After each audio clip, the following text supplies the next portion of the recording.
l'Allemagne dit adieu à la voiture électrique. Non seulement les clients n'en veulent pas, mais en plus les constructeurs automobiles en ont ras-le-bol. Tout le monde veut revenir au diesel. Bonjour et bienvenue dans cette nouvelle vidéo de DME en direct. Comme toujours, si vous n'êtes pas abonné, je vous suggère de le faire. Et de cliquer sur la cloche pour être prévenu lorsque je sors une nouvelle vidéo. Oui, en Allemagne, la vérité éclate. L'État a arrêté de subventionner grassement la voiture électrique et du coup, le consommateur a dit moi, je ne trouve pas que ce soit un bon rapport qualité-prix. Je ne veux plus de ces bouts à roues. J'aimerais racheter des bons vieux diesel. Et du coup, les fabricants eux-mêmes, les constructeurs disent bon, écoutez, nous, vos histoires d'écologistes, votre escrologie, c'est bien beau, vous voulez sauver Gaïa et tout, merveilleux, bravo, merci. Mais nous, les conducteurs, les consommateurs, ils veulent du diesel, ils veulent de la voiture thermique. Donc on va se mettre à construire, à fabriquer de la voiture thermique. Merci les États pour vos idioties. Et maintenant, on revient au réel. Regardez cet article avec moi et merci à Didier de me l'avoir envoyé. Face à un ralentissement des ventes de voitures électriques en Allemagne, les constructeurs automobiles renouent avec les véhicules à combustion. Cette tendance, récemment mise en lumière par le spécialiste automobile Ferdinand Dudendorfer, reflète un retour marqué vers les moteurs thermiques. L'analyse des remises accordées au cours du mois de mars révèle une stratégie des constructeurs visant à dynamiser les ventes de modèles essence et diesel.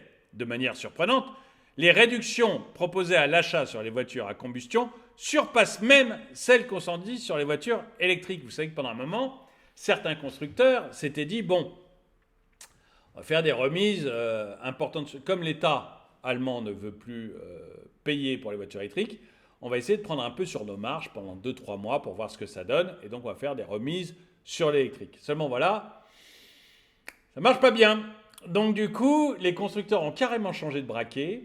Les remises sur la voiture électrique, ras-le-bol, il y en a marre. Donc, ils font même maintenant des remises plus importantes sur les voitures diesel que sur les voitures électriques. Il y a vraiment un gros changement de braquet. Cette évolution suscite des interrogations quant aux motivations sous-jacentes. Si les voitures électriques étaient autrefois perçues comme l'avenir incontestable de l'industrie automobile, pourquoi assiste-t-on à ce revirement en faveur des moteurs à combustion ? Pour comprendre cette transition, il est nécessaire d'examiner les dynamiques économiques et les préférences des consommateurs. La crise économique mondiale exacerbée par la pandémie de Covid-19 a profondément affecté l'industrie automobile. Les constructeurs ont été contraints de réévaluer leur stratégie pour s'adapter à un marché en mutation. Dans ce contexte, les incitations fiscales et les subventions gouvernementales destinées à promouvoir les véhicules électriques ont joué un rôle majeur dans leur adoption. S'il n'y avait pas eu, mais je l'ai toujours dit, si l'État ne paye pas, les gens ne veulent pas de voitures électriques. Les gens prennent des voitures électriques uniquement parce que l'État paye. Regardez d'ailleurs les ventes de voitures électriques avant que les États soient mis à payer. Tout le monde s'en désintéressait, tout le monde s'en foutait. Et depuis que l'État a accepté de vous offrir votre voiture, quasiment, je dis ça parce que c'est la dernière voiture quand même en France, l'État français a payé 13 000 € par bagnole en janvier. Donc on peut dire que c'est quand même, il vous offre votre voiture. Parce que pour 13 000 €, vous avez quand même une belle voiture thermique déjà. Donc il vous offre votre voiture. Bon, dans ce cas-là, ça intéresse les gens. Mais sinon, ça n'intéresse absolument pas les gens. Cependant, les défis persistants liés aux infrastructures de recharge, à l'autonomie limitée des batteries et aux coûts initiaux élevés ont freiné l'expansion rapide du marché des voitures électriques. Les consommateurs restent également attachés aux modèles traditionnels, notamment en raison de leur prix compétitif et de leur réseau de distribution bien établi. Je vous rappelle que récemment, la Fiat 500e, qui était fabriquée en Italie, était une catastrophe et l'usine était à l'arrêt. Et pour relancer l'usine, qui est l'usine historique de Fiat, on pense y mettre la Fiat 500 thermique. Ils remettent la Fiat thermique parce que les gens ne veulent pas d'électrique, mais ils veulent du thermique. Je vous rappelle que Berlingo, notamment en Angleterre, Stellantis ne faisait que de l'électrique. Les ventes se sont effondrées. Du coup, Stellantis retire les berlingots électriques d'Angleterre et remet des berlingots thermiques parce qu'il n'y a que ça qui se vend. En fait, les gens veulent du thermique. Les remises généreuses offertes sur les voitures à combustion illustrent la volonté des constructeurs de stimuler la demande pour ces véhicules. Moi, j'ai rien contre les remises. Je suis contre les remises quand c'est l'État qui paye. Maintenant, si c'est le constructeur qui dit « moi, je veux vendre ces véhicules-là parce que les clients le veulent et pour flinguer mon concurrent, je veux réussir à vendre le mien, donc je fais une remise sur le mien », ça me va très très bien. Ça, c'est de l'argent qui va dans la poche des consommateurs ou qui reste dans la poche des consommateurs, ça me va parfaitement. L'État, c'est différent. L'État, il vous prend de l'argent dans votre poche et il vous fait croire qu'il vous fait un cadeau avec. Alors que les ventes de véhicules électriques stagnent, les constructeurs cherchent à maximiser leurs profits en tirant parti de la demande résiduelle pour les voitures thermiques. Cette stratégie souligne l'importance continue des voitures à combustion dans le paysage automobile actuel. Et je pense que à la fin du fin, le véhicule électrique va rester anecdotique. C'est-à-dire qu'il y aura un pourcentage de gens qui auront des voitures électriques, mais ça ne sera pas majoritaire du tout.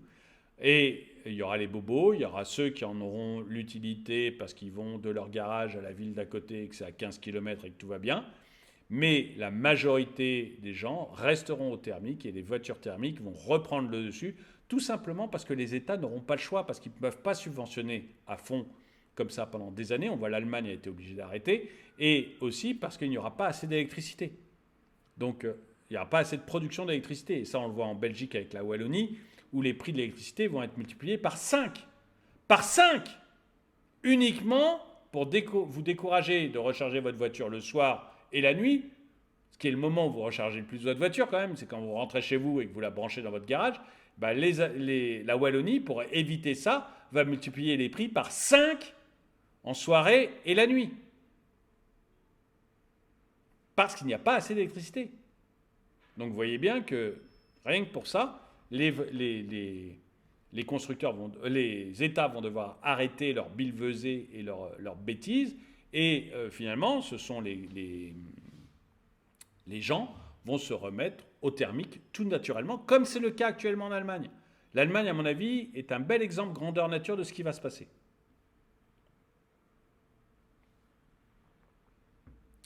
Pourtant, cette évolution soulève des questions quant à sa durabilité à long terme. Alors que les pressions environnementales et les réglementations gouvernementales en matière d'émissions continuent de s'intensifier, les constructeurs automobiles devront inévitablement accélérer leur transition vers les technologies plus propres et durables. Mais en fait, oui et non. Non dans le sens que j'ai dit, c'est-à-dire que les États ne seront pas capables d'interdire le thermique, ou alors vraiment là, on va dans le mur en chantant, mais là, on n'y peut rien. S'ils sont dingues au point d'y aller jusqu'en 2035, là, alors là, on peut, enfin, fuyez l'Europe, quoi. Fuyez l'Europe si c'est ça. Parce que là, ça va vraiment devenir le tiers-monde. Mais les États, moi j'espère, quand ils rencontreront le mur, changeront d'avis. Là, ils ont déjà commencé un peu à changer d'avis, c'est ce qui rend espérant. Et ils vont juste demander des normes d'émissions qui vont être moins fortes. Et on adaptera les moteurs thermiques, comme l'industrie sait le faire. Regardez, une voiture moderne consomme beaucoup moins d'essence, émet beaucoup moins d'émissions qu'une voiture d'il y a 15 ans.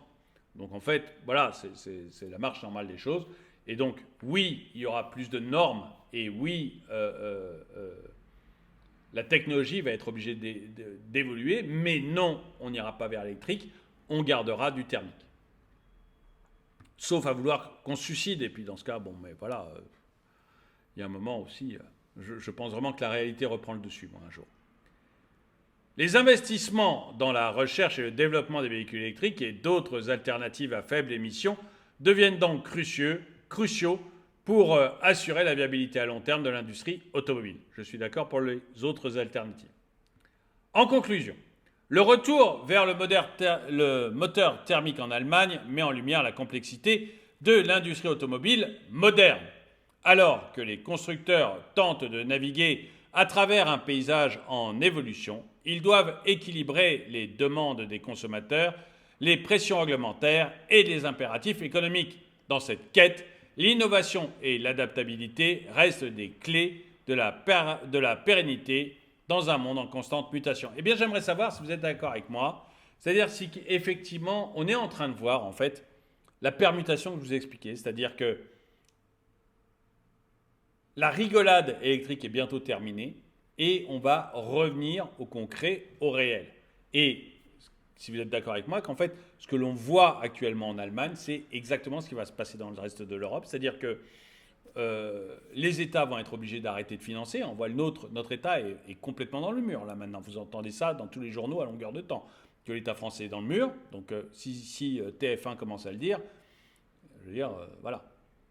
Et donc on va avoir moins de moyens pour financer la rigolade électrique. Et à partir de ce moment-là, eh ben, il va se passer la même chose qu'en Allemagne, c'est-à-dire que le consommateur va revenir au thermique parce que c'est le thermique qui marche le mieux et qui a le meilleur rapport qualité-prix, et que de leur côté, les constructeurs, voyant ça, vont commencer à se rebattre sur le thermique, à travailler beaucoup plus sur les moteurs thermiques. D'ailleurs, ça va, vous voyez, des exemples qui vont là-dessus. Stellantis va développer plusieurs moteurs thermiques, notamment pour la marque Fiat en Amérique du Sud.